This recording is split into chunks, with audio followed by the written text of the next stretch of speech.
has made that piano unsuccessful. Even though it's beautiful and it makes your home look distinguished, that piano is a failure because it was not created for a furniture piece. It was created to do what? Produce music. So purpose determines success. So dressing up nice and wearing expensive clothes is simply a well-dressed failure. If you didn't do what you were born to do and you dressed up, you are a well-dressed disgrace to the manufacturer. So life is not about how you dress or how expensive your shoe is. What's important in life is, are you doing what you were born to do? And this is why most people are failing in life. They have not captured yet what they were born to do. Now in Matthew chapter 13, this is our theme we focused on. Jesus talked about when you live in the kingdom, your success is related to some keys, and he calls them secrets. And he said the knowledge of the secrets of the kingdom of God has been given to you. Those secrets are called keys. In Matthew 16 verse 19, we referred to this in our last segment. I want to read it again. He says, I will give you what? The keys, plural, of the kingdom. There's no key to the kingdom. There are keys, many of them, of the kingdom. Why is this so important? He says because these keys open up heaven or close heaven. They open up life or close life. In other words, keys are determining whether you live a lock-up life or an open life, whether you succeed or fail. Now, what are keys? Keys are laws, principles, or precepts. They are systems that you use. When you go to a locked door with a key, you are taking a law that makes the door submit, and it opens the door.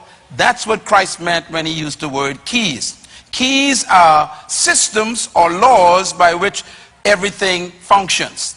Now, I want to give you then an important concept of keys that we dealt with in the last segment, and it's important to repeat it.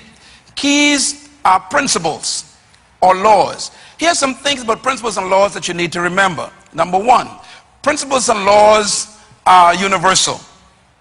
That is important because that means you don't need to change your country to be successful. A lot of people think if I can just make it to a certain country, I'll make it in life.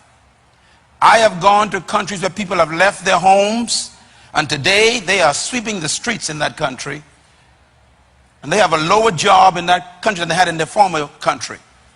And some of those people having to go back to their countries because they thought that the country determined their success.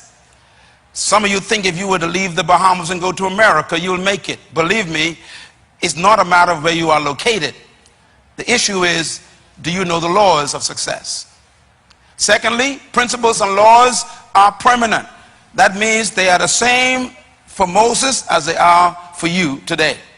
Laws do not change. Number three, principles and laws work everywhere and anywhere. Again, that's important. They work in the midst of a crisis, or they work where there is no crisis. They work anywhere, anytime. Number four, principles and laws are not partial. That means laws don't work for certain race of people and then don't work for some other race of people. Laws work for all people. Laws don't work for fat people or skinny people or cute people or white people or black people. Laws work for people if the people work the laws. Number five, principles and laws guarantee success. The only way that you can guarantee something if you follow its instructions. And this is why, again, success is predictable. You can guarantee results if you follow the laws. If you are failing in your life, try and study what laws you are violating. If you are succeeding in life, study the laws you are obeying. There's no mystery to life. And most of us are hoping to succeed in life and don't understand the laws that are established by God to succeed. Principle number 6, principles and laws never can be broken. Why? You cannot break a law. The law breaks you. Don't think you can violate a law and still be successful. It's like running a red light hoping you won't get an accident. You know, you break laws, then they break you. So if you want to be successful, don't try to take shortcuts. Don't try to find your way of doing things. There are laws established in life by the Creator that everyone has to follow. And anyone who follows those laws have the same results. That means point number 7. Principles and laws are inherent and their judgment is inherent. That means that you don't need to be punished if you violate a law. The punishment is in the law. If you put your hand in fire, no one has to burn you. You violate a law, you get burned. And so it is with everything in life. God doesn't really judge us. The laws he built into life judges us. You have sex, well, you get pregnant, who do you blame? Well, you violate a law of fidelity or the law of self-control, and now the judgment is built in. You have conceived a child, and now you want to create another law of violating that baby by committing adultery, and now you kick in a judgment of guilt for the rest of your life, because that child might have been like Myles Munroe. So now you sit around with this guilt because you violated law after law after law. The way you fix that is you decide, I'll never break another law again. That leads to point number 8. Principles and laws protect the product. When you obey the laws laid down by the manufacturer, you don't need to worry about protection. They protect you. Do not fornicate. Well, you can never be pregnant if you don't fornicate. It protects you. You don't got to wonder whether, I wonder if I'm pregnant. I wonder if I'm pregnant. Well, if you had sex, you better wonder all night. But if you never had sex, you can't be pregnant. So the protection comes in obedience to the law. When you stop at a red light, you don't need to worry about getting arrested. The protection is in the law. So guilt comes when you break a law because you're no longer protected by that law. So it is in life with success. Now, that takes me to my point here, dealing with God's economic plan. I want to just read this verse again, because we're going to zero in on these 4 principles of God's plan for your prosperity. Now, people want to know, does God want you to be successful and prosperous? Let's read Deuteronomy 8, verse 17. You may say to yourself, God says, my power and the strength of my hand has produced this wealth for me. But you must remember, the Lord your God, it is he who gave you the ability to produce wealth, to confirm his covenant that he made to your fathers. God is not against you becoming wealthy, but he wants you to remember where it came from. Secondly, this verse tells us how to become wealthy. And wealth in this verse doesn't come from God in the sense that God gives you money. Read it carefully. What does God give you? The ability to produce. Write that down. Wealth comes from finding your ability to produce something. The word ability here actually means ideas. We're going to talk about that in a minute. Now, how do you get to work out or produce? Produce means to actually work something out or to express something. The first command that God gave man was to work. Work shows up in the Bible before woman. And that's because a man needs work before a woman. The word work is what I call the law of work. Everybody says the law of work. Now remember, we're talking about laws. Work is a law. That means anything that stops you from working violates a law. So if you want to get something without effort, you're violating a law. If you want something free, you are violating a law. That's why God doesn't like beggars. A beggar is somebody who wants something without effort. Let me quote the King David says, I have never seen the righteous forsaken, nor his seed beg for bread. Notice the condition, righteous. What is righteous? Staying in line with the laws. He said, if you stay in line with the laws, you will never be a beggar. Why? A beggar is not a worker. And the first law God gave man was to work. Matter of fact, let's read it. Genesis 2:15. And the Lord God took the man and put him in the Garden of Eden. And he commanded the man to what? To work. And to care for it. First command of God, work. Everybody say work. Say it loud. Work is not a curse. The curse occurs in chapter 3. The curse is not work. Work shows up in chapter 2 of Genesis. No devil, no sin, no demon, and God says work. Why? Because work is the reason why you were created. Let me explain what I mean. The word work is the word ergon in Greek and Hebrew, the transliteration of the word ergon. And the word actually means to become. The word work also means to work out something, to become what you are. I tried to explain this in the last session. For example, it's like talking to a seed to become. What's in a seed? A forest, trees. So when you tell the tree, work, you're telling the tree, become what you already are. That's the word for work. So when God told Adam, work, he was telling Adam, become what's trapped on the inside. So work is not something that the government provides. And that's why you're broke. You're looking for jobs. You're waiting for some investor to come and give you a job.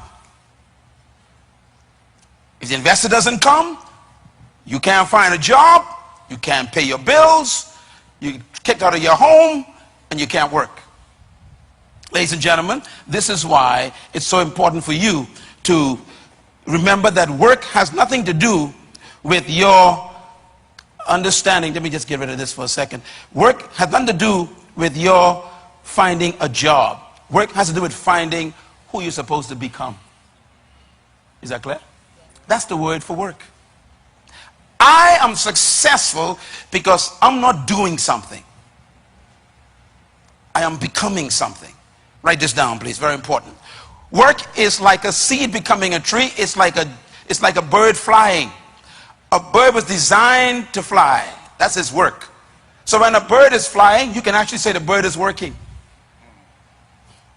When a tree comes out of a seed, you can say the seed is working. When a fish is swimming, you can say the fish is working. Why? It's becoming what it is. Therefore, work is like a seed becoming a tree. Now, let me just say this quickly. Not all jobs are your work. Most people go to a place where they can't become. Why? Because you are restricted by what the job tells you to do and what you cannot do. And this is why most people hate their jobs. Because their jobs actually suffocate their real gift. And so they find themselves hating Monday mornings, going to a place they don't like, and they can't wait to leave it because it's like a bird trapped in a cage for 8 hours. Why? Because you are not really working. You have a job.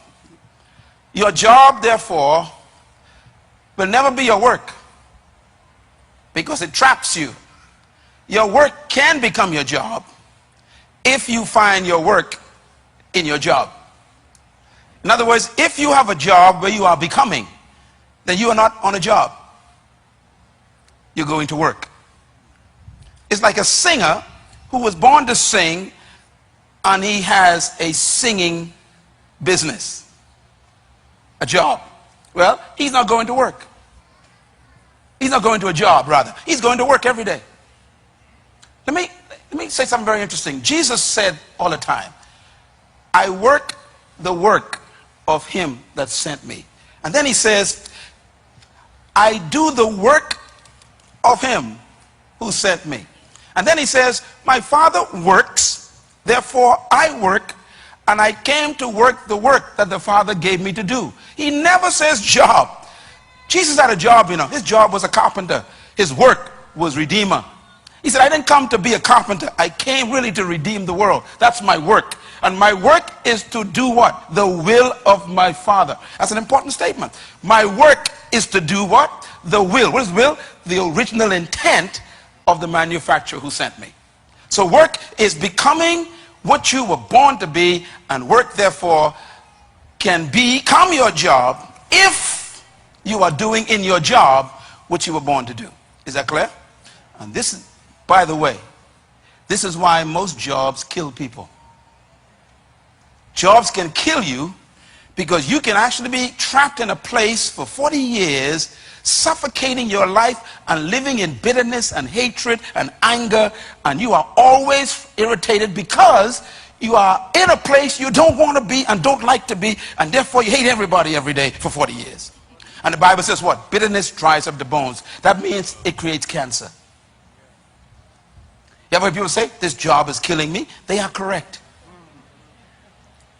So I've come to you in this session to tell you how to be free from your job so you can find your work, because your prosperity is not in your job. Your prosperity is in your work. And let's explain how that works now. Okay, write this down, please. Your goal in life is not to be employed. Say that with me. My goal in life is not to be employed. Say it again. Can you write that down, please? I want you to write it down. Look at it for a second. The number one promise of your governments is jobs. So your goal is to get a job. The young man here tonight comes out of high school. First thing he's told, go get a job. They never say go get a business. The guy who just comes out of college, this lady with a PhD or a master's degree, comes back home, first attempt, got to find a job. It's as if we believe we were born to be employed. But I want to change your thinking tonight. Write a new word down. You were born to be deployed. Everybody say deployed. Say it again, deployed. Employment means somebody else controls you. Deployment means you release what's on the inside of you. Those who deploy themselves employ others. Deployers employ. If you're tired of being employed, focus on being a deployer.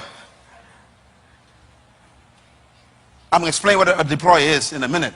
But that's where your wealth is. Those who deploy themselves determine their own value. Those who are employed, their value is determined by the one who employed them. So a salary is really someone else's opinion of how much you are worth. When you deploy yourself, you establish your own worth. So a job is employment. Work is deployment. Employment prepares you for deployment.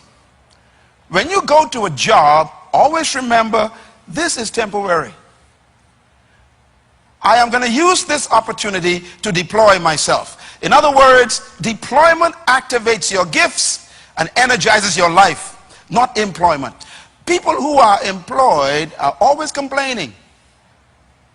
Don't look now, you're sitting next to one. You know, this whole stupid job, I'm tired of being here. These folks don't trust me. They don't know what I'm worth. They don't understand me. I hate this place. I'm supposed to be raised. How come I'm getting no raise? I ain't getting promoted. I mean, and they spend years just employed and complaining while they are employed.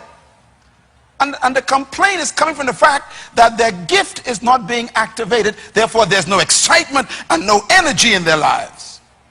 When you go to a place where your juices come out, where you can release all the desires and the gifts on the inside, you can't wait to get there. As a matter of fact, 5 o'clock becomes depressing when you are in your work. You don't want to leave it. You know, birds don't get tired flying. Did you know that scientists have discovered that birds get energy from flight and that fish get energy from swimming? That means if what you are doing are wearing you out, then that's a sign that you are not in your work. A person who is in their gift hate sunsets. Why? They want the day to be longer because they can't wait to stay in what they're doing. But if you can't wait for 5 o'clock, you watch your clock from 3 o'clock till 5. That means you are not in your work yet. You are on a job. You are employed and not deployed. Write this down. Deployment is the use and the serving of your natural gift to the world. Deployment is the use and the serving of your natural gift to the world. They asked Michael Jackson one time, why do you love singing so much? He said, because singing is me. It is me. That's true. Remember, work is what you want. It's becoming what you are. So he called it going to work. Singing is not a job to a real singer. So when you find your gift, when you find your deployment, you actually find the gift you serve to the world. And the world will pay you for being yourself. Can you imagine getting paid for something you like to do? That's why people who live long are usually those who have found something that they can't wait to do in the morning. Because it's good for your health. It gives you, actually, your adrenaline begins to get higher, and your systems of throwing against disease is so high because your immune system actually finds strength from a good attitude. It protects you from getting sick. Remember, jobs do kill. Make a note of this. Your future is in your seed gift. It's not in your job. It's in the gift that you have. So let me put this way then. I'm going to now talk about then the difference between your work and your job. Very quickly, please make notes here. First of all, think beyond your job. Say that with me. Think beyond your job. Say it loud. Think beyond your job. Tell your neighbor right in their face. Think beyond your job. Listen, most people are depressed when they get fired because they did not think beyond their jobs. There's life after your job. There's life after retirement. And believe me, nothing is more dangerous today than retiring. Because, you know, when your great-grandfather used to retire, you know, you retired at 65 and you're dead at 70. Today, because of the increase in medical science, you can live to be 80 to 85 average. If you retire at 60, how many years you got left? 25 years more, and you are retired. What are you going to do for another quarter of your life? Therefore, you cannot put your hope in a job. And let me tell you something right away. The company you work for, the minute you hit 65, they already start singing the hymns. Rescue the perishing, care for the dying. Wow, you're 65. They already see the young guy coming out of college who want to actually work for less. Are you with me? The older you are, the more expensive you are to the company. So wake up and think beyond your job. That means that the solution to your future success is not in the job you have, it's in what you're thinking beyond the job. And that's why I'm here in this session. Make a note of this. There's no future in any job. I guess those who got fired prove that, right? You got laid off. Or they only got you on 2 days' work. You realize your future is being attacked by the fact that they laid you off. So you got to cut back on your standard of living. Maybe even lose a car and lose a house. Why? Because your future, you put in your job. No job has a future in it. Make a note of this, please. The future is in the one who holds the job. Don't ever allow an organization to be your hope. Every job is temporary.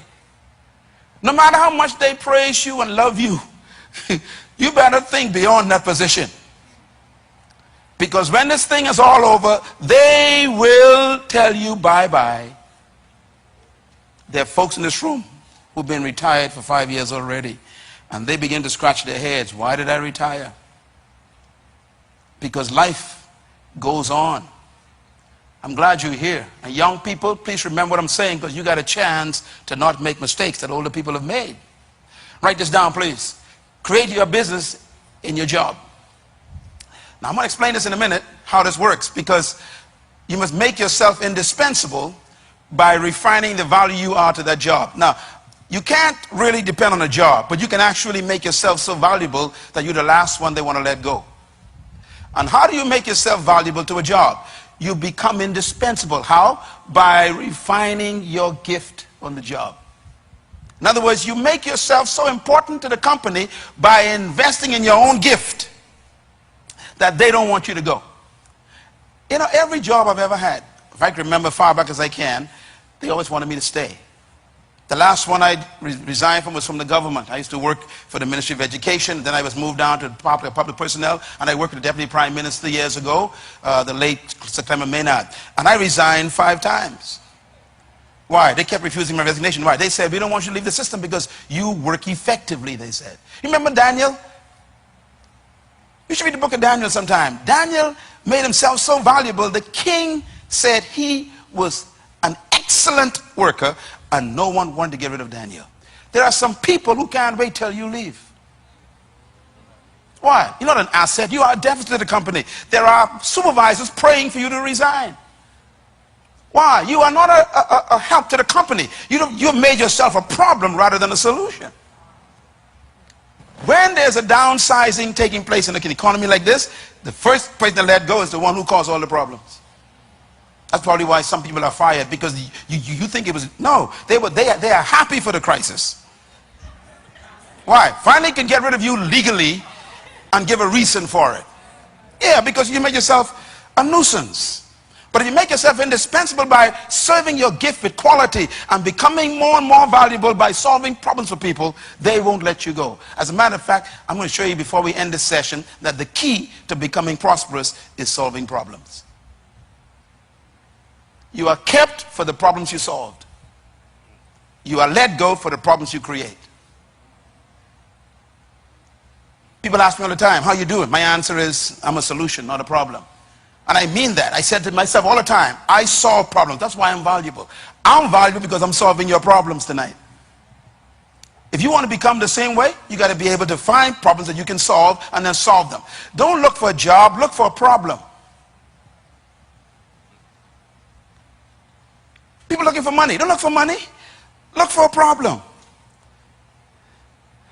You solve problems, you get paid. So that's different between your job and your work. Let me give you the differences real quick.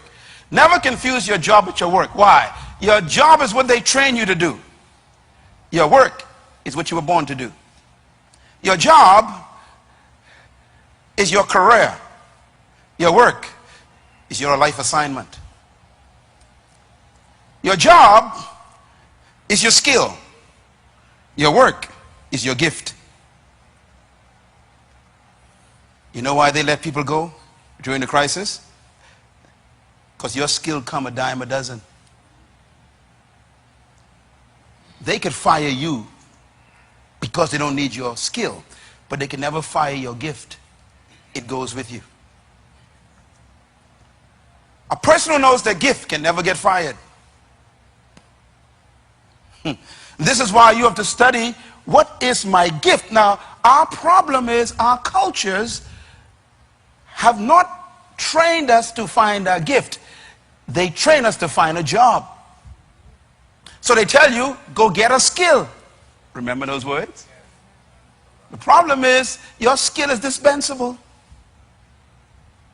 Who told you I can need your skill all along? Plus, if I been using your skill for 20 years and now you are making $30,000 a year, and a young guy came out of college with a more refined skill in your area, he only wants 25.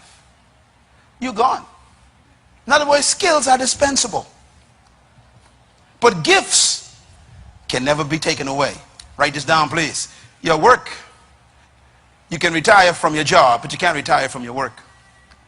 I've never seen a fish who says, I tired swimming. I retire. I don't swim no more. I've never seen a bird that says, I retire from flying. I've never seen a seed that says, I retire from bringing forth a tree. In other words, you never retire from your gift. You can retire from your work, from your job rather, from your skill. And many people in this room are actually suffering right now because they retired from their skill. You was a secretary, no one wants you anymore. You're a skillful secretary, but they don't want secretaries. So your skill has become your curse. 20 years of experience as a secretary. I mean, you know everything about clerical stuff. The people don't want your skill. So you better find something else, which is your gift. Make a note of this, please. Jobs prepare you for your work. Say it loud. Jobs prepare you for your work. While you are on a job, learn as much as you can, because my justification for a job is simple. Jobs are opportunities where you are paid to learn.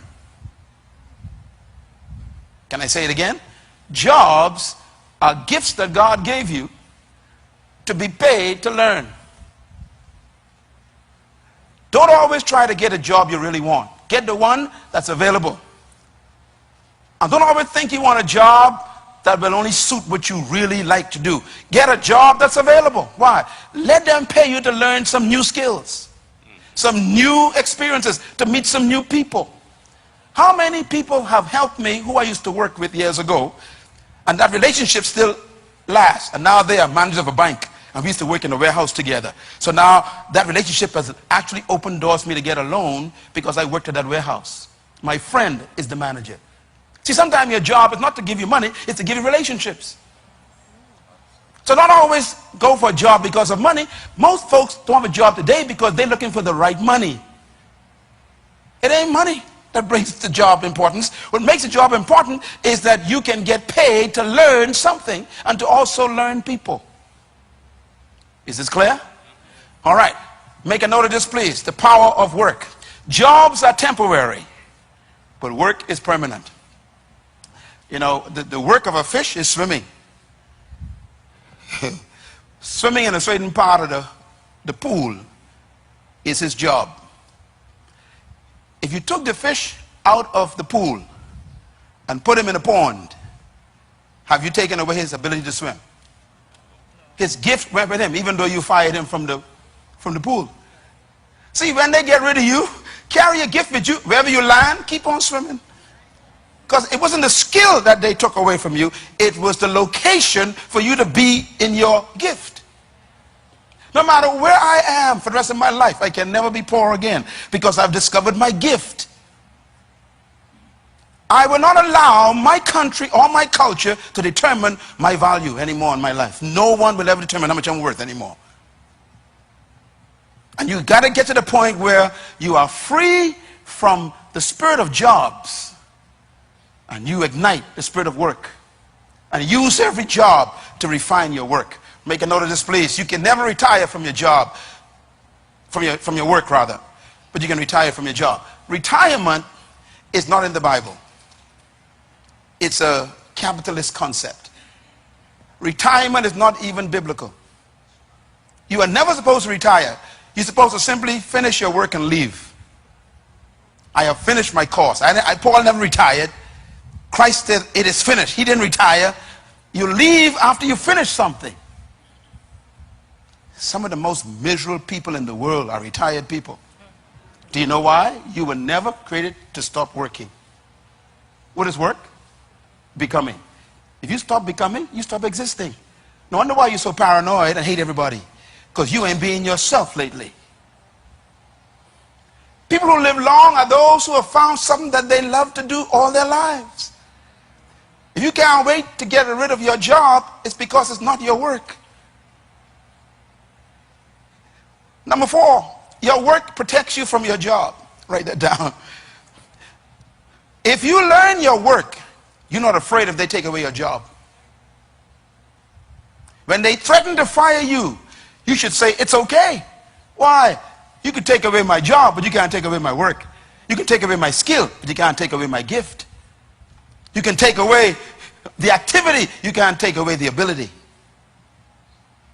Your gift is more important than your skill.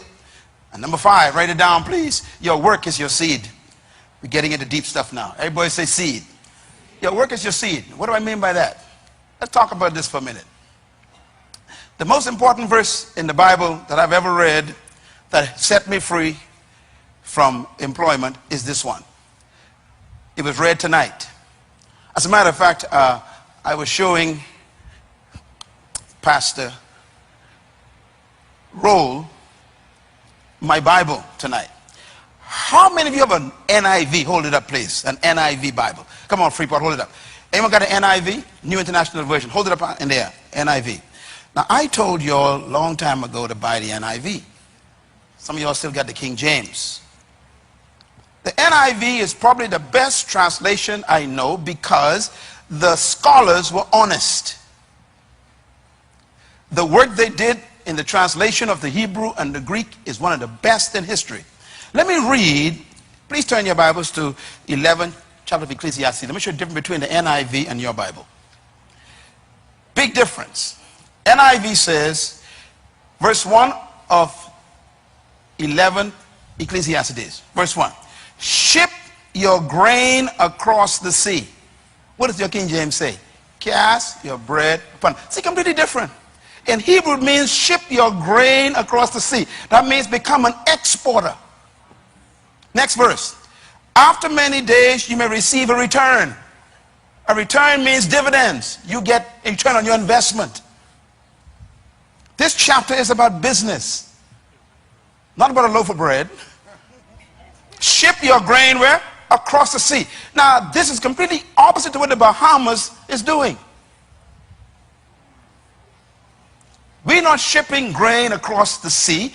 We are importing the grain. So someone else is getting the return.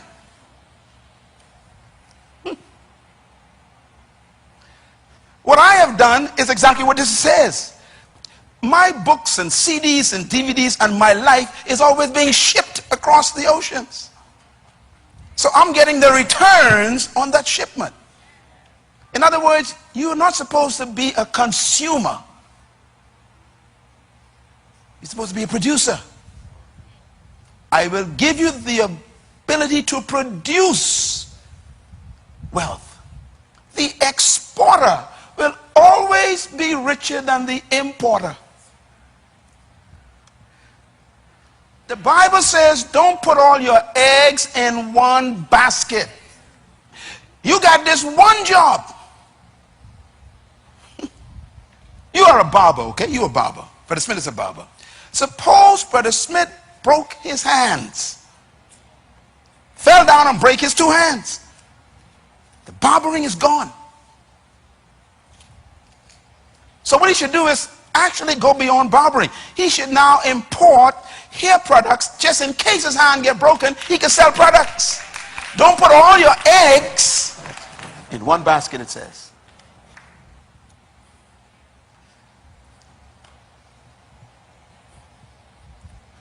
You're a carpenter. Your hands are important to you. Break both of your wrists. It's over. So you better learn to import furniture while you're a carpenter and learn how to get in touch with those who you buy wood from. Say, I'm going to be a wood supplier just in case my hand broke. I sell wood to the other carpenters. I don't need my hand to sell wood. In other words, invest in 7 ventures, it says. But I won't get to that, you know. Let's get down to this verse. By the way, I think I better read this part here. Verse 4. Whoever watches the wind will not plant. Whoever looks at the clouds will not reap. Those who watch the wind means waiting for luck. That word wind means luck in Hebrew. Those who are waiting for luck. You're all smiling. I wonder why you're all smiling. It said those who watch the wind will not plant. That means they will not go out and work. They play numbers all day. They borrow the pen. Listen, this ain't funny. He says, this is why we poor. He who watches the wind, who watches for luck, will not work, he says. Whoever looks at the clouds will not reap. As you do not know the path of the wind or how the body is formed in the womb, so you cannot understand the works of God, the maker of all things, said therefore, this verse, sow your seed where? In the morning, and in the evening let not your hands be idle. That's the verse you must remember. Sow your seed when? In the morning. And in the evening, let not your hands be idle. Listen to the Bible. This is the best advice I ever heard in my life. BFM was built after 5 p.m. This place that's worth millions was built after 5 p.m. I had a job. Henry had a job. Richard had a job. We used to meet after 5 p.m. and work till 2 a.m. in the morning building this. Why? Sow your seed in the morning. That means go to your job in the morning. What's the next verse? Read it. And in the evening, don't turn on the TV and watch Two's a Company. Or is it 3? Don't watch Friends. In other words, the guys who you're watching already with rich. He said, when you go home, don't watch TV. Keep working. From 8 a.m. to 5 p.m. is the other man's work. And that's why you're broke. Because from 5 p.m. to 12 midnight, you watching TV, eating potato chips. The Bible says, no, when evening comes, let not your hands be idle. I do more work while you are sleeping than when you are awake. I guarantee it. My wife will tell you the hours I put in after 12 midnight. The books I write while you're sleeping. People say, how can you write books? While you're sleeping? The Bible says, if you fall in love with sleep, you shall grow poor. The Bible says that. I gotta go to bed at 8 o'clock. You will never be wealthy. Because the 8 hours from 8 a.m. doesn't belong to you. They tell you when to come, where to do, where to go, what to do, when to go to lunch, when to come back, and they control your entire life. That means the only life you own is after 5. You can never grow from 8 to 5. You grow in your own time. You can't read books on the man's job. You can't experiment with ideas on the man's job. He got you locked down. Remember, you are a bird in a cage. What do you do when you leave work, you call it? He says, you don't know which one will profit you, whether both equally as well. Let me put it this way. Write this down. Jobs were given to prepare you for your work. He said, go to work in the morning, and when you get off, keep working. Work on your gift after 5 p.m. Work on your skill at 8 a.m. Give them your skill at 8 a.m. Release your gift at 5 p.m. That's the key to your success and your prosperity. Make a note of this. Fulfillment is discovered when your job becomes your work. You can actually work yourself out of your job. That is what we did here at this ministry. And I've done it actually so well that I don't get no pay from this ministry anymore. Why? You can work yourself out of your job. Your work can become so powerful you don't need your job anymore. But your work doesn't take place on the man's job. What are you doing after 5? Your culture says, go home and rest. The Bible says, let not your hands be idle. The culture says, go lay off and drink some switcher and watch TV. The Bible says, let not your hands be idle. Anyone in this room who's a business person will tell you that you don't want to go into business. You think you want to go into business. Business people who don't sleep, they just rest for a few hours. Because they have found something more important than a job. Can I put it this way? Write this down. Success comes after sunset. That's when it really comes.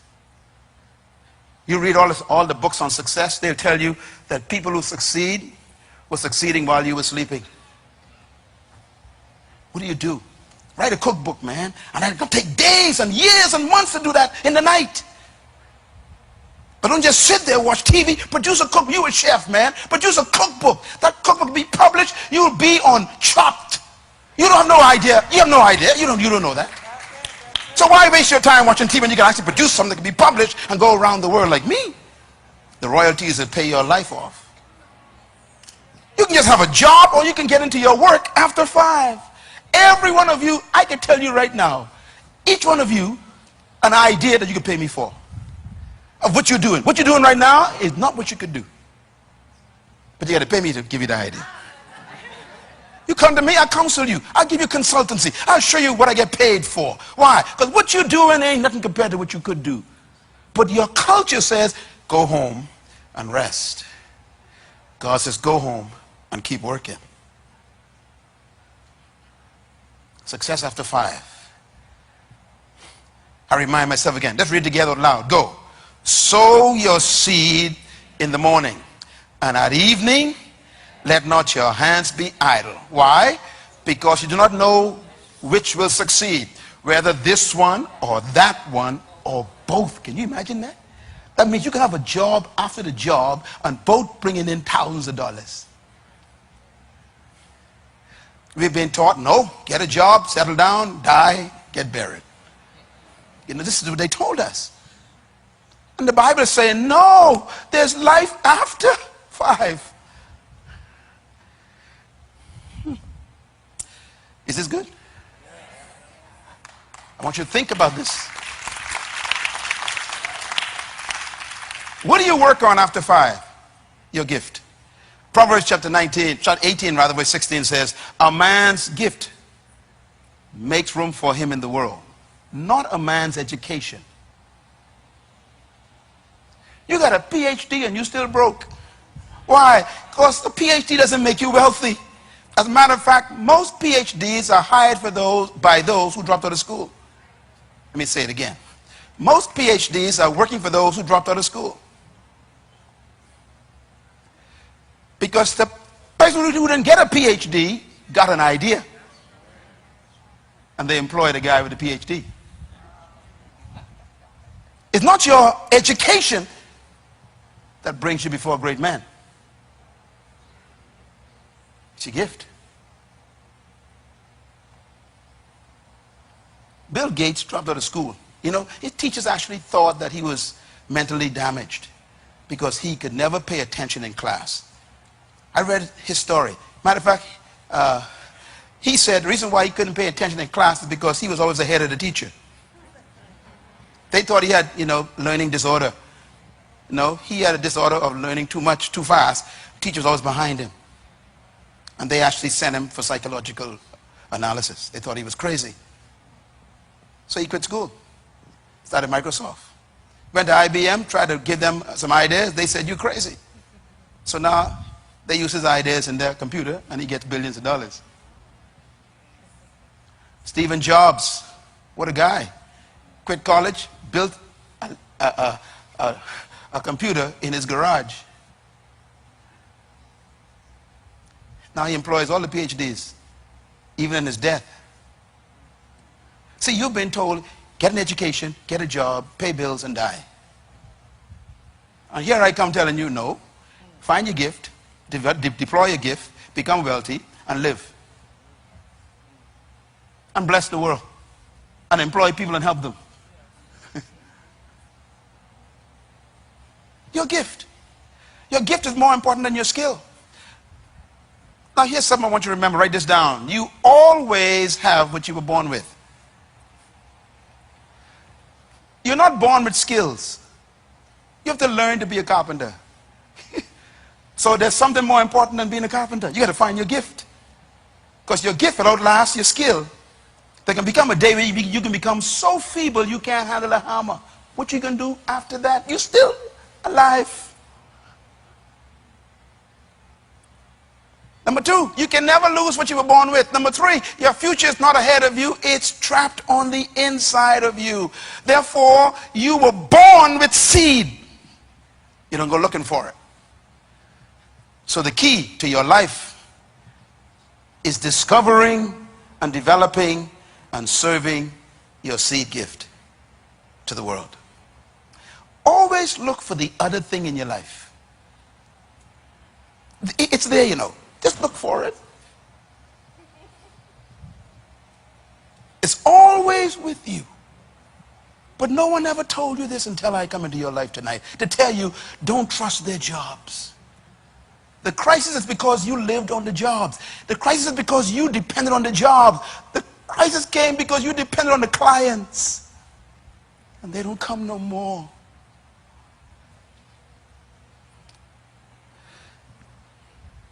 May God have mercy on us. There's hope. Yes, the hope. Seeds are never in recession. Isn't that beautiful? When I went to Haiti for the first time, I saw plants growing. I was shocked. Because the United Nations, based on their statistics, say that Haiti is the poorest country in the world.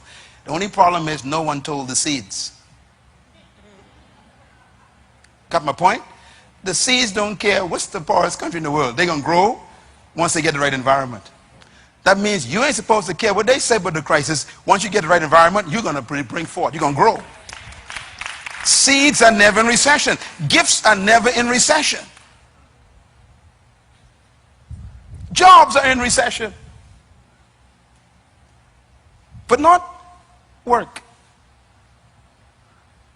Hallelujah. There's something that's bigger than you, and it's inside of you. When I was praying for tonight, I was praying that God would ask me. I asked God, I said, God, show me how to get on the inside of a person and yuck it up.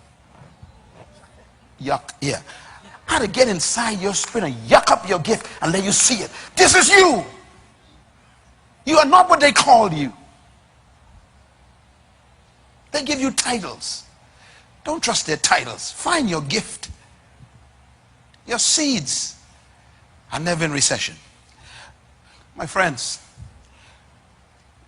let me give you these last points before I get to the 4 principles. 2 words. 1, employment. What is employment? Bahamians, please write this down. Employment is the opportunity to serve your gift in the context of a corporate group. And usually you benefit other people. Deployment is different. Deployment is the discovery of your gift and serving your gift to your generation. You can be deployed or employed. You can deploy your gift in the context of other people's control, or you can deploy your gift to your whole generation, and they will bless you. When you begin to see life beyond your career, beyond your skill, you become a generational changer. This is the difference between employment and deployment. And I challenge you tonight to think about where you are in your life, your age, whether you are young or old. Think about, where am I in the scheme of this teaching? What's happening to my life? How many more years I could have left?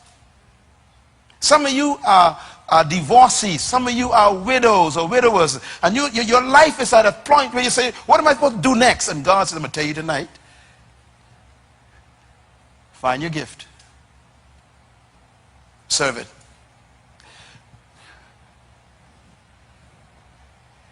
You and I were created to be employed. God created seeds to bring forth trees. He created birds to fly. He created fish to swim. He created you to bring forth. There's something that made him create you. And that thing is the key to your prosperity.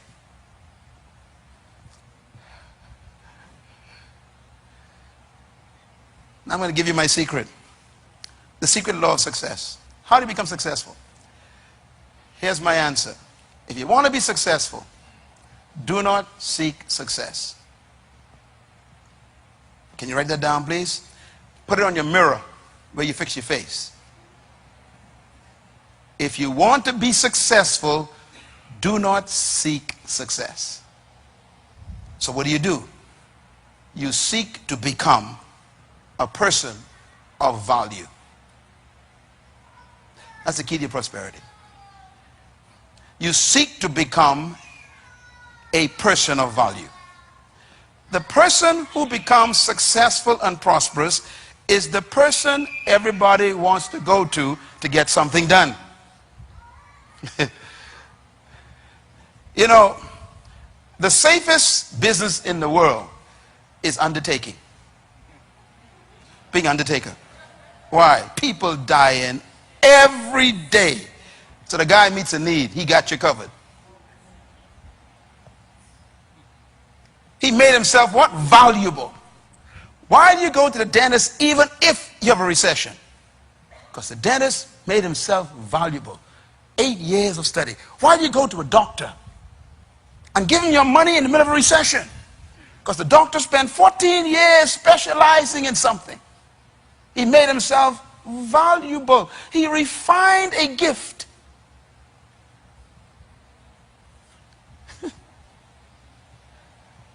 Why do you take your money to the lawyer? Because the lawyer spent 6 years refining the law. And so you take your money and give it to the lawyer. Why? The lawyer made himself or herself valuable.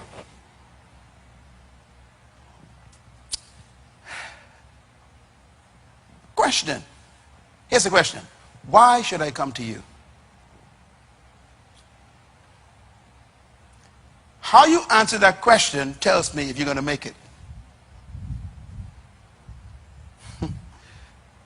Here's a question more difficult. Why should I come and bring my money to you? What is it that you have refined that make me find you? The secret of success, becoming valuable.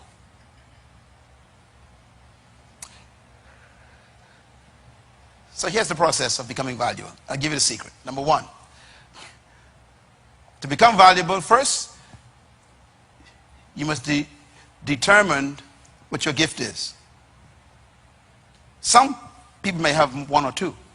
Like me, you know, I have 3 or 4 gifts. That was my problem most of my life until I figured it out. You know, you got to choose one and focus on it. But I got a lot of gifts. I'm a musician, naturally. You know, I'm a writer. I'm a public speaker. I am able to actually produce music. I can do a lot of stuff. I have to decide which one I want to focus on, that's all. Listen, you don't want to be a jack of all trades and master nothing. Write this down. You are paid for what you master.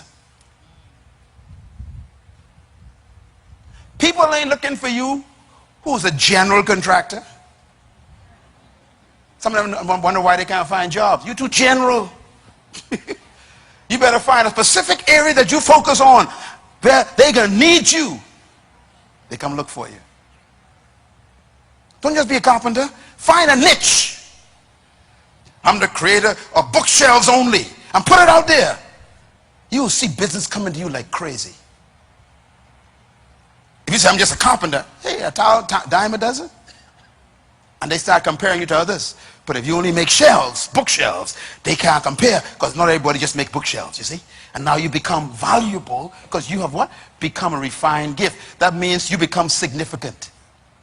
Significance makes you valuable. Significance means you are different from the others. Everybody sells shoes, fine. A lady came one time, she said, Pastor Myles, I want to open a shoe store. I say, don't. She said, why? I say, everybody's selling shoes. She said, but, so what do you advise? My advice is that, I said, now this is free. Only sell baby shoes from 0 to 5. You'll make it. Today she has one of the largest shoe stores in New Jersey. People fly from different parts of the state to buy shoes. Why? They ain't got to wonder if there are baby shoes in that store. Of course, she ain't pay me nothing. In other words, you can't just sell something. Sell one thing that is you. Uniqueness. That leads to point number 4. Everyone's created to born with a unique gift that makes them valuable. That means your success is in your gift of value. There's something that you were born with that other people don't have the way you have it.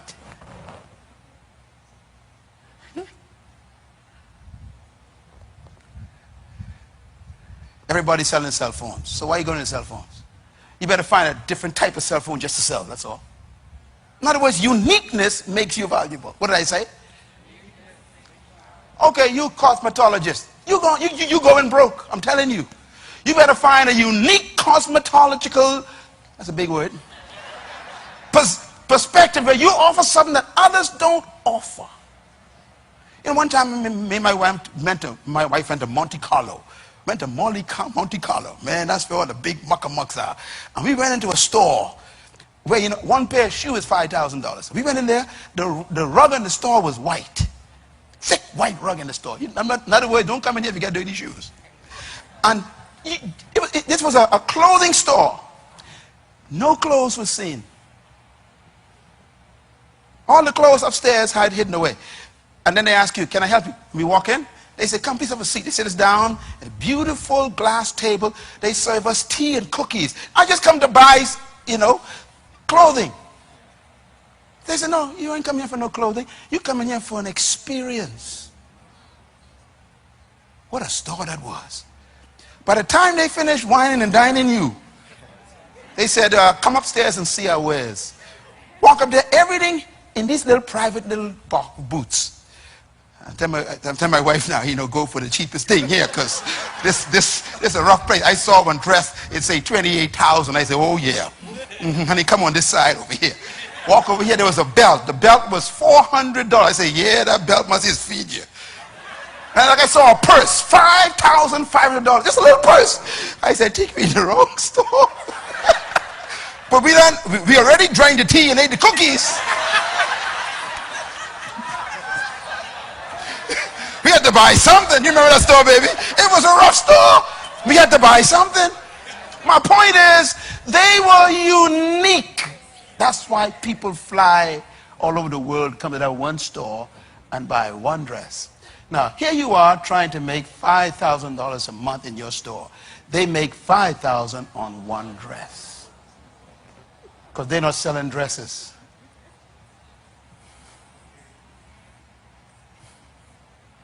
Y'all should pay me for this tonight.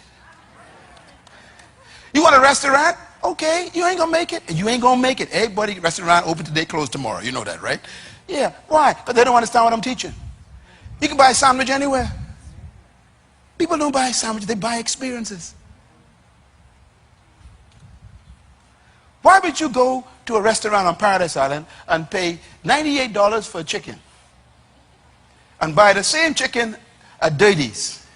For how much? $5. Same chicken, you know, same chicken. Why? You're not buying chicken on Paradise Island. You're buying a unique experience. That's what makes it valuable.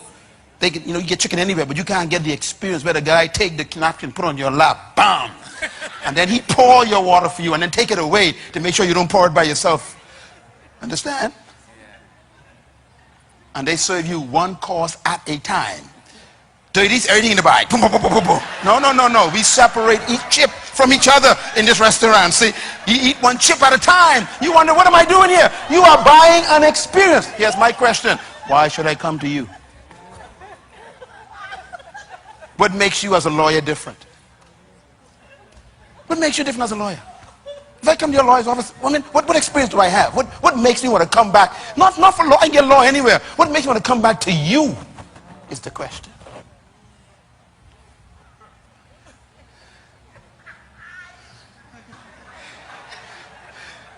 Is this good stuff? All right. The test of your gift. All gifts will be tested for authenticity. In other words, when you start releasing your gift, get ready for hell to break loose. Can I say it again? All gifts will be tested.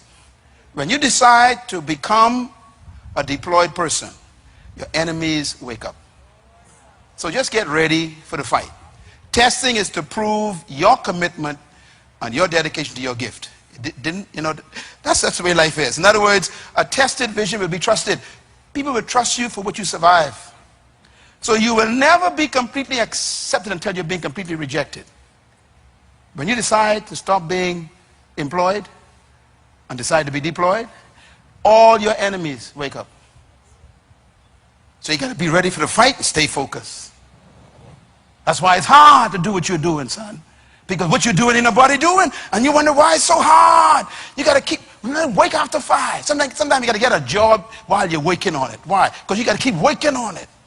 You got to pay your bills, but you got to keep working on it. Because there will be tests. And let me tell you, the good news is the test doesn't come to destroy your gift. It comes to prove your gift. Never trust a person who didn't go through the test. You don't trust a product that hasn't been tested. Your credibility comes from the crisis.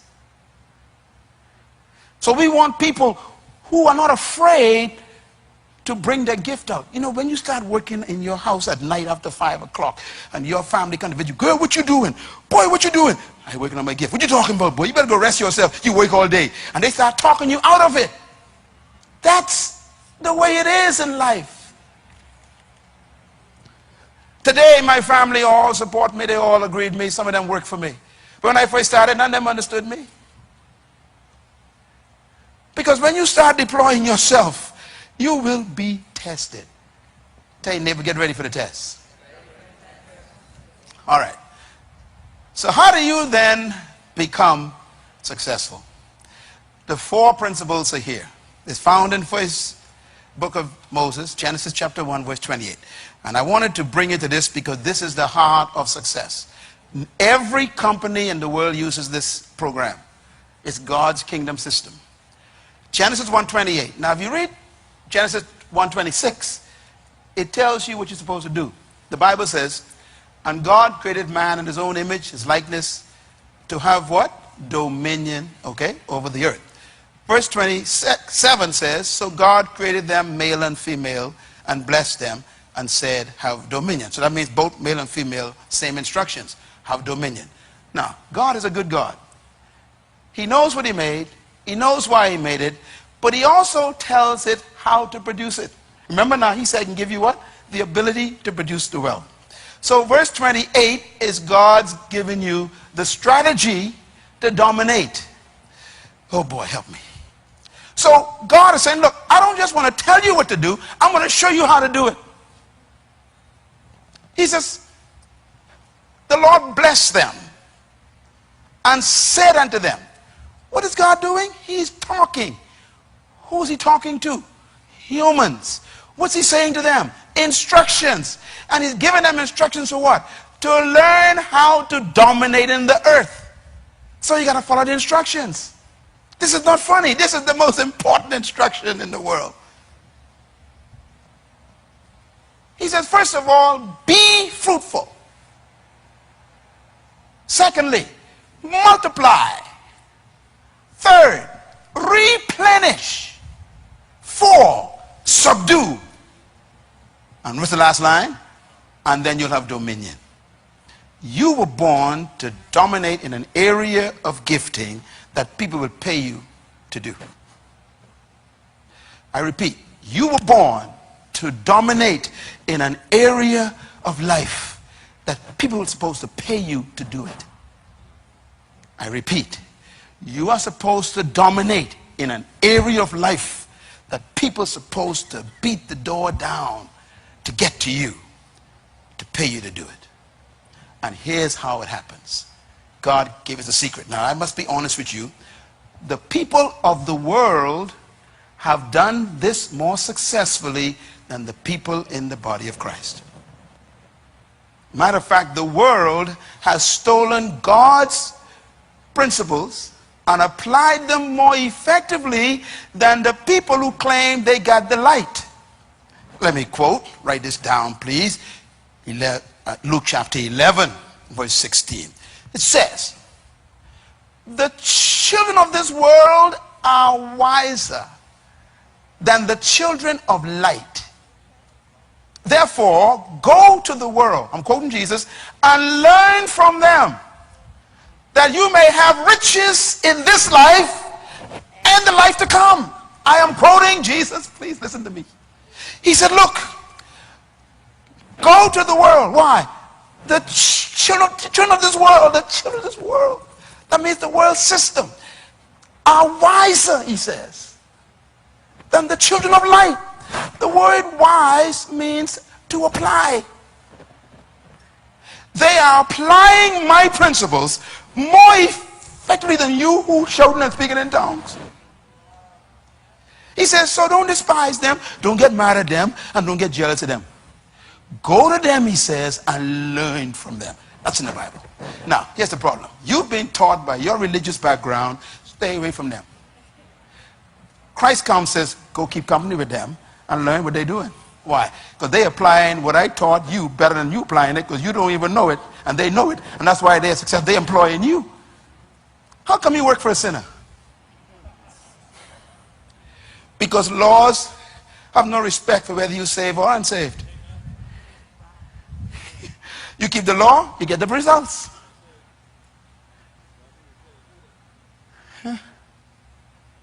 He says, go to them. They've learned my principles. They have figured it out. They are more successful. Now, tell me one of them who didn't follow God's plan. And I'm going to give you the plan right now. Number one, he said, be fruitful. The word fruitful in Hebrew means to be a producer, to produce something. Be fruitful doesn't mean to have children. The Hebrew word means to produce. What do you think a fruit is? It's produce. That means what was on the inside of the tree has come out. Be fruitful. He didn't say go looking for fruit, which means the fruit exists.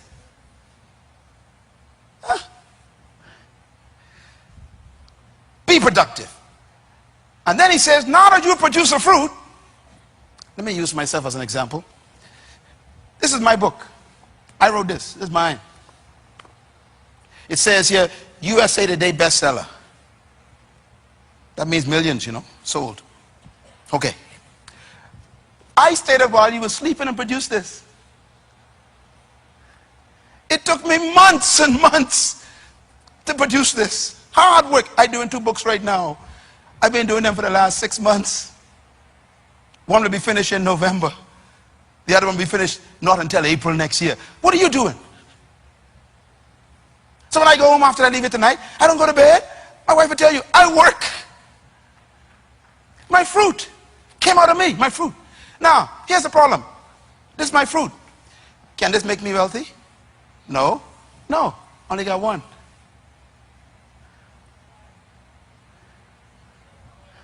I got one. So God says, go to the next level. Multiply. So I got to find a way to take the manuscript that I had, which was my fruit, and put it in a stage where it can be multiplied 1,000,000 times. A manuscript is a fruit. A book is when you multiply it. Now I have thousands of them. But let me ask another question. If I got 1,000 books stuck away in my garage, am I still wealthy? No, I still broke. Matter of fact, I owe the publisher plenty of money. So multiplying is not enough. Third level, replenish means to distribute. That means I got to get the books out of my warehouse and get them in the hands of people.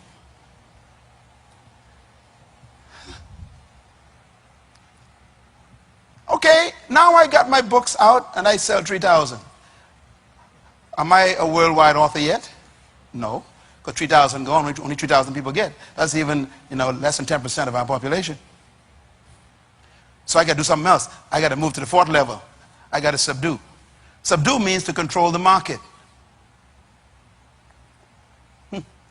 Control the market means when you start distributing your product, it becomes the most important one in the market. So that when people think of it, they think of you. Let me give an example. What is McDonald's known for? Big Mac. Interesting, Big Mac. They sell all kinds of things, but Big Mac is their fruit. Can you buy a Big Mac everywhere? No. So they got you cornered. You can't even make it at home. You can buy the bread, the burger, the onions, and you still can't make a Big Mac. Because they have refined it. Remember, refine the gift? There's a system that they have. You can never get a Big Mac in your house. You can never make it. It never tastes like it. Okay, so we got a Big Mac. What's the problem? I'm still poor. So I got to find a way to multiply the Big Mac. So I got to have what we call machines, or people to help make the same burger according to the system. You cannot work for McDonald's and make your own burger in the kitchen. They train you how to make their burger. Why? They want consistency of the same quality. Okay, so now we multiply it. But now we want to what? Distribute. So they create what? Franchises. A franchise is McDonald's distributing its Big Mac. Now, they have become so widely distributed that they have subdued the market on Big Mac. Nobody got a Big Mac. You want a Big Mac? You drive past Burger King. You drive past KFC. You drive past Wendy's. Why? Because no one got a Big Mac. Is anyone driving past anyone to get to you? I get all these invitations from all over the world. I say, why are they inviting me on a little island 7 miles wide when they got 300 million people in America? Somehow I develop a Big Mac that they can't find nowhere else. I am here to help you go into your closet and find your Big Mac. Everybody makes burgers. Nobody makes a Big Mac. Now we got Burger King. What they got? Whopper. They say, we don't need no Big Mac. We got our Whopper. They will whop you. They're the only ones who can whop you. No one else can whopper anybody except Burger King. Am I right? You want a Whopper? You can't even make it in your own house. They got a system. They what? Refined it. It's their fruit. They produced it, and now they multiply it, and now they're distributing it, and they subdue the Whopper market. You want a Whopper, you drive past everybody. You will leave your home and drive miles if you want a Whopper. Why? Because they're the only ones with the Whopper. They subdue, they control the market. What do you control yet? I remember I got a call from T.D. Jakes a few years ago. T.D. Jakes says, look, Dr. Munroe, we are in a meeting here in Dallas, and we're discussing a leadership cruise, and the first name that came up was yours. Let me tell you why that's important. Christ says, if you want to be great, he says, serve your gift to the world. Then he says, if you want to be first, become a slave to your gift.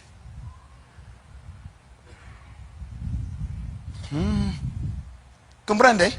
If you want to be what? First. That means the first one they think of. That's right. What do? You can become a slave in the night to your gift. What are you working on all night? My captain here, Thurston. I mean, pilot extraordinaire. I'll never get rid of this guy. He'd have to leave me. Why? This guy has refined his gift.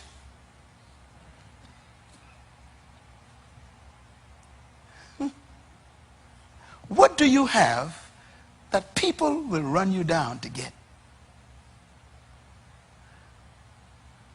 What you're hearing tonight, no one in the Bahamas ever told you. They just told you, get a job. And you know you can't live the way you're living for the next 40 years to try to feed your kids. Take them through college. What you doing can't pay their college rent. You got to find something, and God is saying, I'm telling you what it is. You got to find your gift. Get your Big Mac. Make yourself valuable. Subdue the market. Apple computers. Announcement 2 days ago, right? 48 hours ago, they said Apple is the most successful enterprise in history. $600 billion profit. And the guy dead. What did he do? He made one computer. Apple. What's your Big Mac? I want you to go home and think about, what is it that I got a passion for? Once you produce a fruit, God gives you wisdom to multiply it. He will find you distributors, and you'll subdue a part of the market where they got to come to you. In a few weeks, I'm going to be calling all the business people together, okay? Y'all don't mind, right? I want to have just one day with the business people. I'm going to give you some secrets that they pay me for. I can give it to you free. I'm going to show you how to make your business go to the next level. You blow everybody's mind. I'm going to give you a way to become so different that everybody will find you in the middle of a crisis. You have to learn that everybody doing what you're doing, so you can't do it the way they do it. Everybody making burgers. You know why we like Dirty's? Dirty's got a way to fix chicken. Am I talking right? I mean, you try to fix that home. You could buy the paper bag, take it home, you know, put it in, this thing still ain't got the taste. Why? I think they got some old grease in there that does something that, yeah. You know, and they keep that grease for a few days. You need old grease to get that taste. I don't know, they're doing something, but it's unique.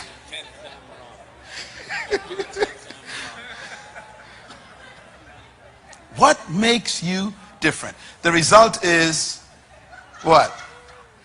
You have dominion. Dominion means to impact the environment.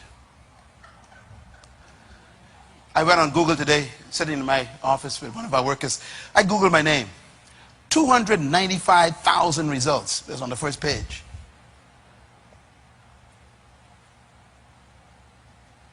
Wow. Most of them are stores with my product. Amazon, Myles Munroe. Look at the stars next to my name and my books. 4 stars, 5 stars. That means these are top sellers. My distribution system.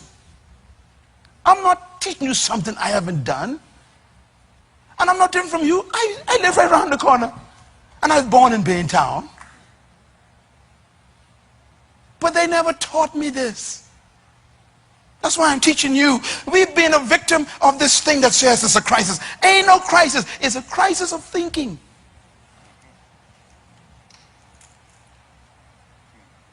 Go home and find your gift.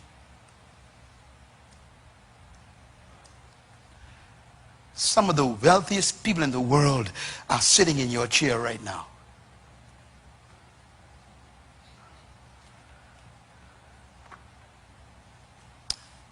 Tell your neighbor, think. Here we go. God never told us to be seedful. What does that mean? That means that he's already assumed that you got seed. He said to be what? Fruitful. Fruit comes from seed. So God is saying, look, I'm not telling you to go look for seed. You already got it. I want you to produce something. That means that the seed is within you already. It has life in itself. And you possess the fruit that you're supposed to prosper from. That means that your seed possesses the fruit. But fruit is never for the tree. I've never seen a tree eat its own fruit. Have you? When you were born with a fruit, it was never for you. It was for us. The problem is we can't find you to get the fruit. And by the way, you never see a tree bringing its fruit to you.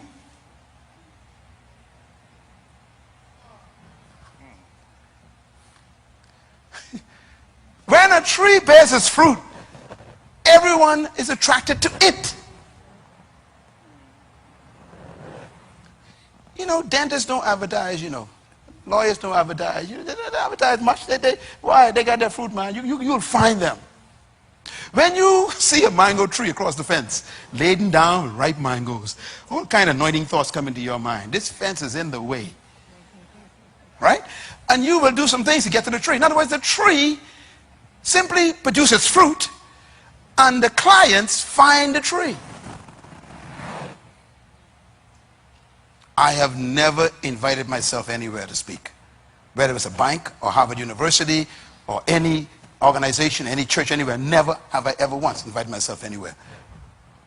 They came looking for the fruit.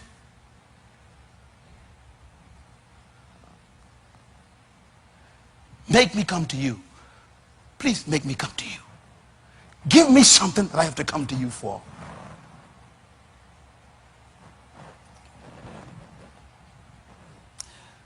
Is this good? Number 6, seeds need the right environment. I am going to South Africa tomorrow. When I come back next week,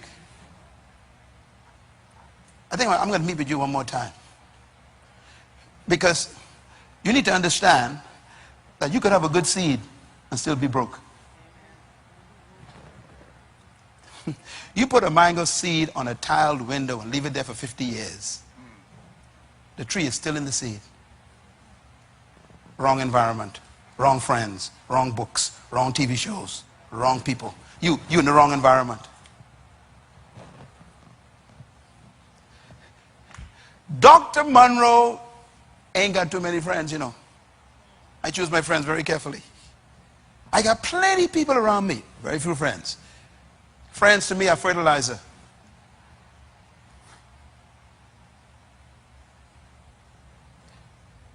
You leave here and you go to your house and there's a dream killer in the house.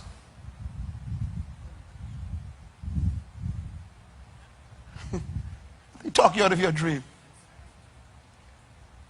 When you get up out talking, but you got vision, you got dream, you got seed. You got to settle down and go get one job and, you know, help pay these bills. And then when they finish with you, you go right back to your old way of thinking.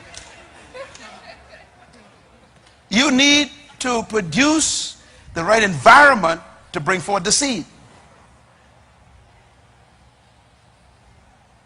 My wife and I went to Egypt. We went to the pyramids.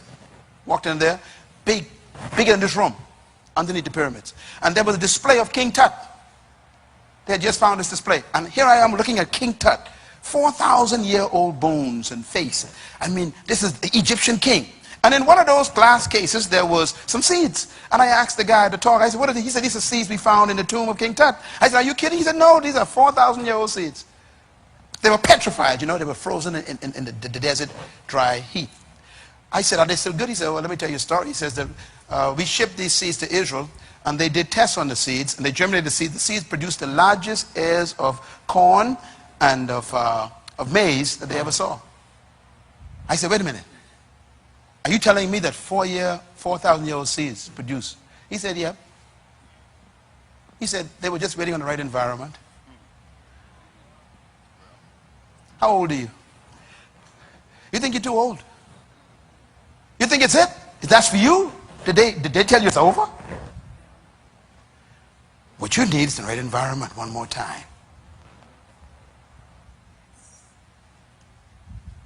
Don't ever let no one write you off.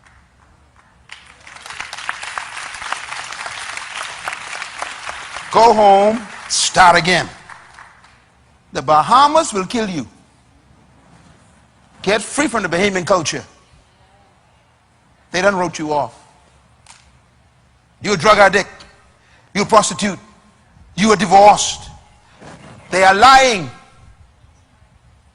All you need is another environment again, that's all. In that seed, 4,000 years, was a plant waiting for the right environment. They never taught you this in school, hey. This should have been the first lecture you got when you went to high school. You wouldn't have been sitting around here worrying about keeping a job. And there wouldn't be a bunch of foreigners owning the Bahamas. What kind of country have we built? A country of dependents who look to a government to provide jobs.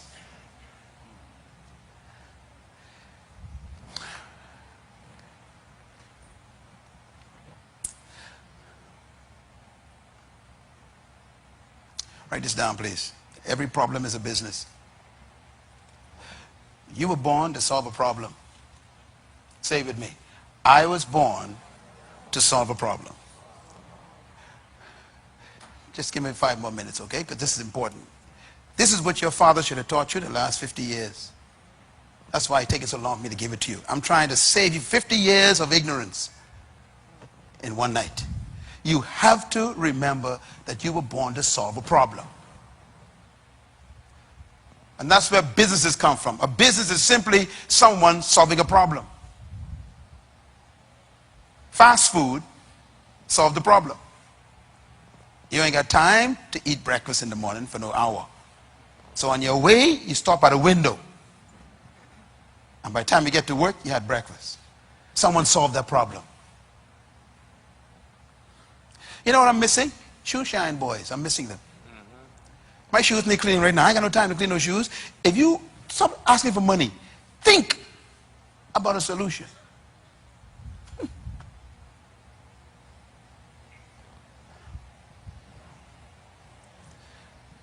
When I saw the first massage chair in an airport, it was an Asian. I said, oh boy, something started here. Now every airport you go in got massage chairs. Why? Because people get tight when they travel. They need to relax. So someone saw a problem. Now that's $1 billion business. 10-minute massage for $10. 5,000 massages in one day. It's $500,000. Somebody said, we can solve this problem. Why don't you go around, just look in the Bahamas and look for some problems? Why? God gave you the ability and the gift to solve a problem, and therefore whoever solves the problem becomes wealthy. We ain't got no poverty problems. We got blindness problems. We don't look for solutions to problems. We look for problems to complain about.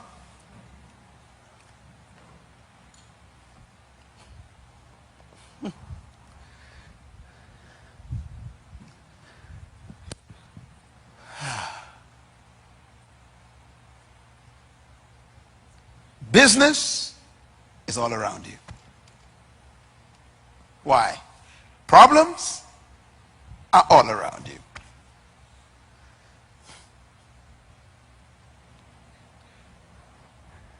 Why do people put, like those things, like those kind of rasta type look in the hair? You know what they say? They say because it's easy to fix. Just shake it and you go to work. You know what I'm talking about?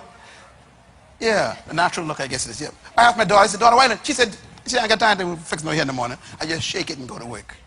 Someone solved the problem. You put the stuff, fix it. You don't got to worry about it. That's a solution. That's not funny. That's a solution. People don't want to spend an hour in the morning fixing the hair. Don't laugh at that. What are you doing? What are you doing? Study the problems. Spend the whole day tomorrow just driving around looking for problems. You'll be amazed. Businesses everywhere.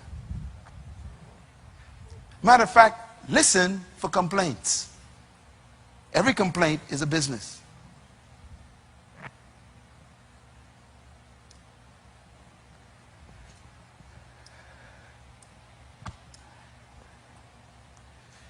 Selah.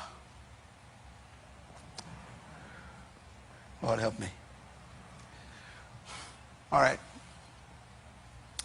Let me give you 8 keys to become successful in business. 1, add value to people. Added value. You sell shoes. Then you need to go back and add value to that store. You sell shoes.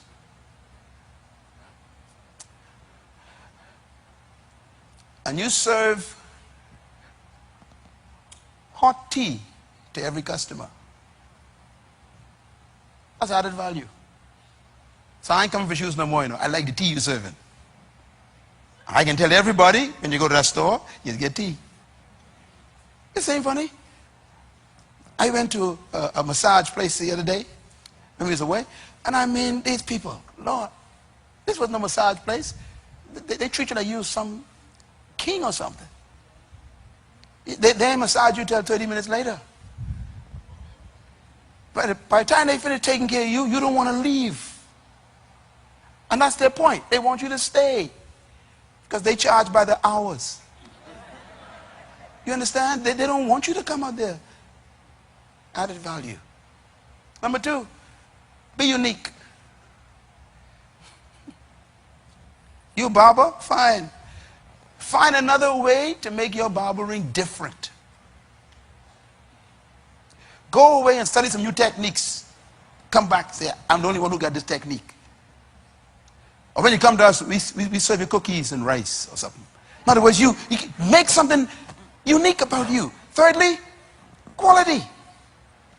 How high a quality? Sometimes quality alone is enough, You sell shoes. That one sell good shoes. They sell better shoes. See, it depends on the quality. 4, Attention to details. Come on in, Dr. Munroe. What kind of tea do you like? Hey, I only want to buy a dress. What kind of tea do you like? Yes. And they served me in a silver cup. Spoon of gold. I only want to drink the tea. Quality. Details. Some of y'all could never make it in some expensive restaurants. Why? You take the napkin, put it on your lap. The fella say, no, no, no, don't touch that. The detail is, I put it on your lap for you. That's a little detail, but it makes everything different. It's good for business. 4, always offer extra. Always find something extra to give someone. That makes you different. We went to a bank in Florida last week, walking there. And they said, come on in, come on in, come on in. Would you like some candies? I don't want no candies. But they offering right away, a little extra. We don't want to know what you come for yet. We want to give you something. A little extra. Them candies probably cost, a fraction of a cent each. But it keeps the customer coming. That's worth thousands. Number 6, service. Service means you don't try to play down here.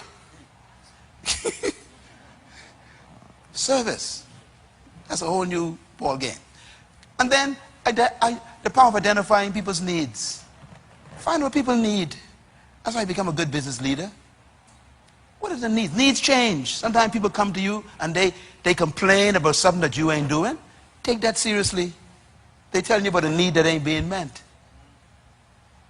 And then number 8, be interested in people. Don't be interested in the bottom line trying to make money. Be interested in people. They'll be interested in you. Sometimes you got to lose something to keep a customer. Lose it. Because things don't come from feelings and hurt. They come from customers. All right. Big line. How do you find your gift? I thought you'd wait for this one. Number 1, how do you find your gift? How do you know what you were born to do? How do you know the thing that's supposed to make you wealthy? Number 1, ask yourself these questions. What is my greatest desire? Go home and study that, please. Take this CD and listen to it. Number 2, what do I wish for humanity? Take a bit of M, please. Have you ever sat down and says, I wish somebody would just do this. I wish somebody would just do that. That is your destiny screaming. Why don't somebody do this? In other words, whatever you complain about is what you were born to fix. Number 3, what makes you angry? Your gift will always make you angry. It is the thing that makes you angry that you were born to change. If you get angry at shabby work, you're supposed to produce best work. You get angry at young people on the street, that means your gift is to go and save young people. Whatever makes you angry is a sign of what you were born to do. Every successful person was an angry person. All of them. Nelson Mandela was angry, so he couldn't be a lawyer anymore. His anger made him leave law and send him to jail. Mahatma Gandhi was angry. He was a lawyer too. Quit law and saved the whole nation, India. Mother Teresa was a teacher, high school teacher. She became angry at poverty in India. Left it, couldn't handle it anymore. Took her last paycheck and bought groceries and gave it to a leper. What makes you angry? Martin Luther King Jr., angry. He was just a preacher, a pastor. His anger drove him into his gift. Marlon B. Butler Jr., what made him angry? Marlon Butler. He grabbed that and makes it, I am tired of this. Threw it out the window. Anger. Free the people. You know what the problem is? You ain't angry enough. Write this down. You will never change what you tolerate. What did I say? I want you to remember that. As long as you tolerate it, you won't change it. You got to get to the point where you can't handle it no more. You know, my anger at third world oppression is what created Myles Munroe. I hate oppression of the people in third world. Whether they're black or white or Asian or Latin, I hate it. I hate oppression. I hate it. That's what gave me birth. And I saw what the colonial powers did to my mind. I said, I hate it, and that hatred produced me. What makes you angry? That's why I say I will transform followers into leaders. Why? Because we were born to be leaders, but they told us you were born to be a slave. That anger is what created this ministry. What makes you angry? Don't look for a job, look for your anger.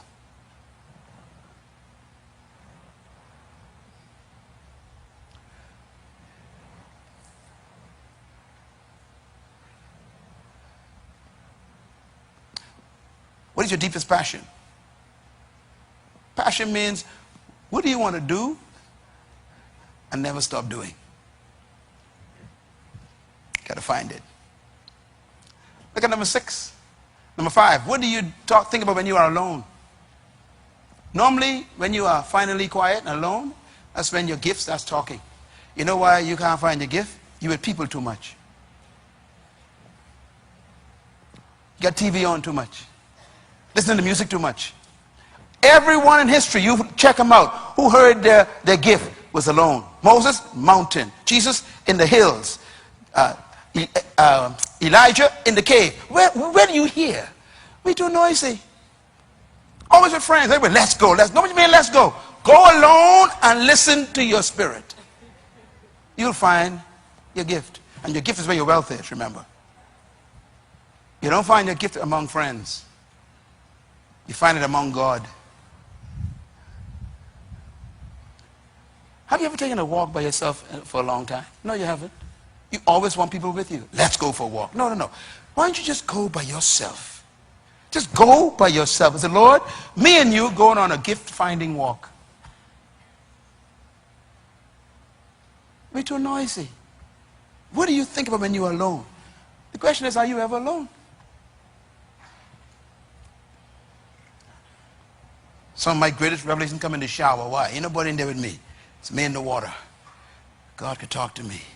No music, no radio, no talk shows, all this foolishness. I gotta hear. That's why my life. Be careful with these talk shows. They will talk you out of your gift. Shut them off.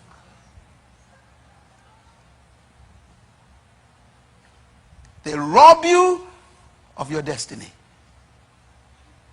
And they never solve problems. Number 6, what do you wish you could change in your country? If you walk around your country complaining about something that you could change, you were probably born to fix it. Number 7, what would you do if there was no limit to money and resources? What would you spend it on? What would you really do if you had all the money that you could find? Whatever that answer is, that's what you were born to do. And guess what? If you refine it and document it and begin to develop it, the money will come to it. Because there's somebody born to finance your dream. The trouble is they can't find it. They can't find the tree.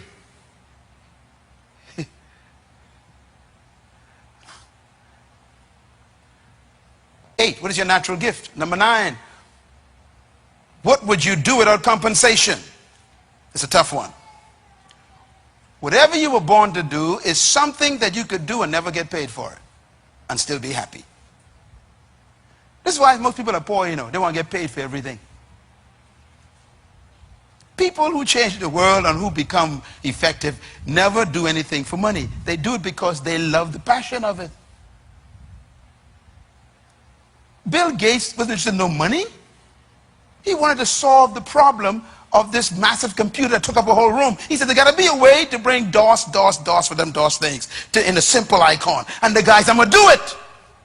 What no money is concerned about? What are you passionate about? People come to me, Dr. Munroe, I'd like to be like you. I want to learn to teach and, be a public speaker. I say, okay, volunteer to work in the children's church in BFM. Oh, no, I won't be a public speaker. I just give you the answer. Volunteer to go talk to the kids every Sunday. Why? Practice on them. They know when you make a mistake. What you want is you want the money I get. I started teaching Sunday school for nothing. I taught thousands of conferences for nothing. Why? I was refining my gift. I wasn't looking for compensation. You want to be successful? Do it for nothing. Serve your gift. Volunteer. That's how you become great. I was talking to one of our IT people today, a young lady, I know she's here. And she said, I said, how long have you been working? She said, I've been working here since 2008. She said, but you know, Pastor Myles, I used to come here for 5 years and just volunteer. And one day they just said, you know what you're doing. Why don't you come on the staff? Now she's working as one of the leaders in IT. Would you do that, or you won't pay the first day? Volunteer. What would you do? And personally sacrifice for it. You normally, when you find your gift, you're willing to put up your house for the business. You're willing to sacrifice the car to invest it in the idea. That's sacrifice. When we built Bahamas Faith Ministries, I'm telling you what, man, we have nothing. My wife and I had one car. We used to share it. I used to live with my mother-in-law in one room in the house. Why? I ain't got no money to waste. Are you too proud to live with your mother-in-law? So you could save money, so you can put it invested in the idea? No. What are you willing to sacrifice? See, some people are willing to die, you know. That's what makes them so powerful. Nelson Mandela was willing to die. Sacrifice.